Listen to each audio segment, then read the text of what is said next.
Bonjour chers amis de Manchester.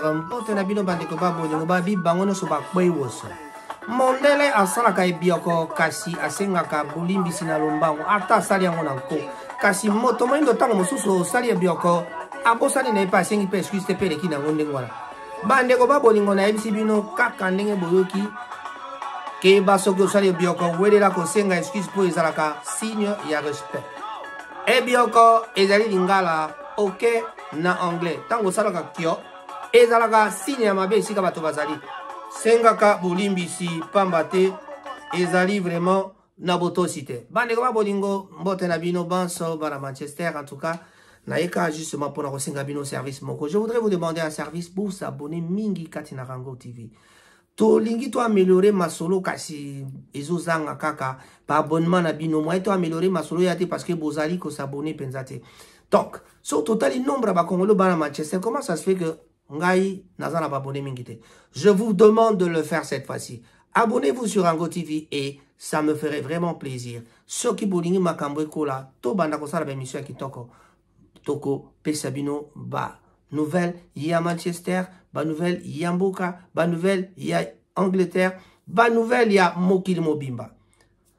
Donc na sukisa na lisolo moko programme ya matanga ezali bongo mardi messe eko salama messe to na matanga moko kaka boyebi na mikolo to na matanga moko ya papa David Mbumbu akufaki bongo depuis le 20 ya sanza oyeleki matanga ezali bongo salema na ezali ko salema na makosi koyo mama diva asili bongo kozonga na ndako na domicile na bango kuna na M13 9 na Katina Brunswick. Bandeko babolingo soki tolingi tozala na visite tokoki kozonga kotala mama diva epai ya bandeko epai ya lopango esika bazalaki azala avandaka na ndako na ye. Donc na yango bandeko babolingo biso banso tozala na misa oyo ebongisami na le mardi 14 juin. Mardi 14 juin, tozala na misa et pai wapi na église ya Pasteur Job. C'est-à-dire église en mission. Et sika wapi bako sala misa pona ko sala na mémoire ya Mowe. Na mémoire ya Mowe, to sali misa bongo le 14 et kozala bongo de 19h à 21h. 19h à 21h et sika wapi biso banso bana Manchester to bengami tozala na misa na Katia église en mission na numéro 9 il y a Chipnam Street na M46FF et papi na Ancot. Mercredi le 15 juin tozali bon la visite il y a encore na pompe funèbre de 10h à 14h.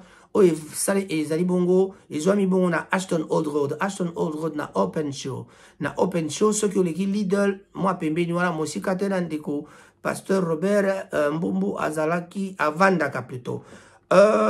Bandeko jeudi le 16 veillée mortuaire et kozala bongo na Gorton Monastery.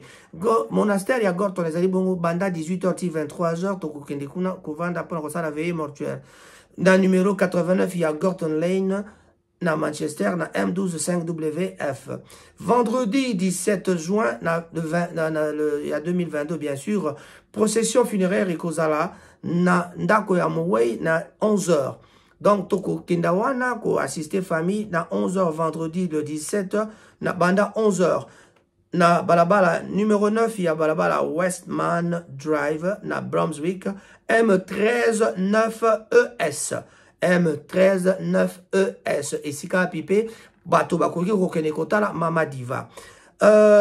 Enterrement et kozala bon na cimetière à Charlton na mokolo ya vendredi le 17 na 13h.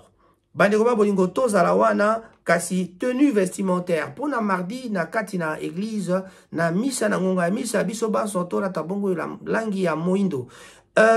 Na mokolo mwa vendredi pour na kokunda to basengi na bato balata ba couleur pe borsalino ezanga te soki ozali na borsalino soki olinga kolata ekoti ba permettre biso pe basengi na biso tolata ba borsalino na bilamba ya couleur ndenge lokola papa Mbumbu azalaki kolinga ye moko Mowe azalaki moto alingaka ba couleur mingi na yango eza kosenga te tozala biso banso wana na esika wana na bilamba ya langi ya ba couleur ebele ndenge boza komona ba jaune na ba noir eza ko défiler pe ba rouge na ba noir na mito maneti pe ya mindo pe soki ezali esalaka mwa bien nyonso to aneli kaka ba couleur bandeko ba bolingo tozala na mawa ndenge tomesala kotika bato tina lilita bana Congo tokokenda komema ndeko na biso na lilita. So the burial will be on Friday 17th of this month at 1 p.m. cemetery, Charlton Cemetery. Ok, donc, tozala biso banso. Donc, meet up at Brunswick M13 9ES, where Mama Diva can be seen as well for a visit. Thank you very much for everybody. Bote mingi na bantu banso bana Manchester. En tout cas, oizaka kaba rappel. Toko sala pona koyibate vendredi le 17 nde tokondi ndeko Nabiso David Mbumbu akufaki bongo le 20. To tikali na mawa pona kolela ye kasi. En tout cas, ndenge tolobi mokolo ya vendredi tola tababilamba ya couleur, mais na misa mardi tozala biso nyonso en noir.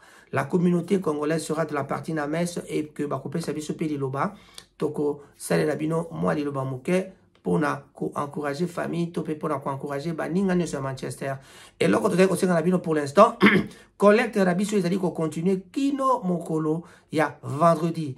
Tango ebembe eko longba na ndako esika wapi tango corbillard eko komande esika wapi to clôturer makambo ya ebembe. Donc nyonso ezali kosalema pour que tokoka kokunda ndeko Dave na bolamu mpenza.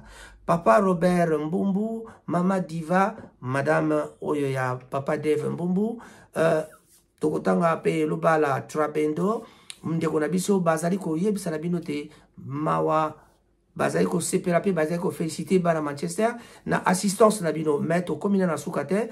Moi, nous, la communauté congolaise de Manchester, nous vous demandons de continuer à contribuer. Nous qui n'avons pas encore contribué, nous avons encore le temps jusqu'au vendredi 17. Merci beaucoup à tous les amis qui participent. Merci beaucoup pour votre présence le mardi déjà à la messe à l'église en mission de Pasteur Job.